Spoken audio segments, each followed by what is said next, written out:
Hi hello friends, welcome to our channel. ఇప్పుడు మనమైతే పల్లీ చాట్ ఎలా తయారు చేయాలో చూసేద్దాం ఫ్రెండ్స్. ఇది హెల్త్కి చాలా మంచిది. ఈవినింగ్ స్నాక్ లాగా చిన్నపిల్లల నుంచి పెద్దల వరకు ఎవరైనా తినొచ్చు. చాలా టేస్టీగా ఉంటుంది. మీరు కూడా ఒకసారి ట్రై చేయండి.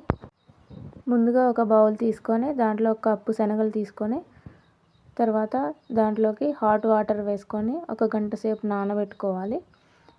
లేదు ఇలా మాకు ప్రాసెస్ లెంత్ అవుతుంది అనుకుంటే ముందుగా ఒక కప్పు పల్లీలు తీసుకొని ఒక గంట సేపు నానబెట్టుకున్న తర్వాత కుక్కర్లో వేసి మళ్ళీ కొన్ని వాటర్ వేసుకొని రుచికి సరిపడా ఉప్పు వేసుకొని మూత పెట్టుకొని ఒక 3 నుంచి 4 విజిల్స్ వచ్చేంత వరకు ఉడికించుకోవాలి. తర్వాత మూత తీసి ఇలా ఉడికినాయో లేదో ఒకసారి చెక్ చేసుకున్న తర్వాత ఇలా ఉడికిపోయిన తర్వాత వీటిని వడగట్టుకొని వేరొక గిన్నెలోకి ట్రాన్స్ఫర్ చేసుకోవాలి.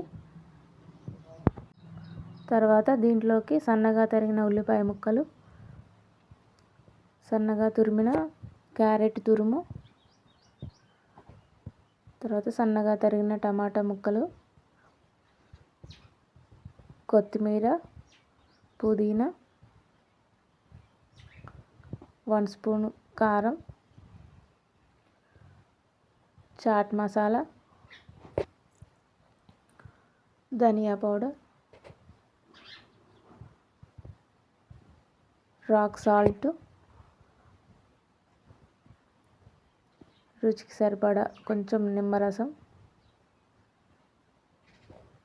ఇవన్నీ వేసేసుకొని మొత్తం ఇలా కలిపేసుకోవాలి.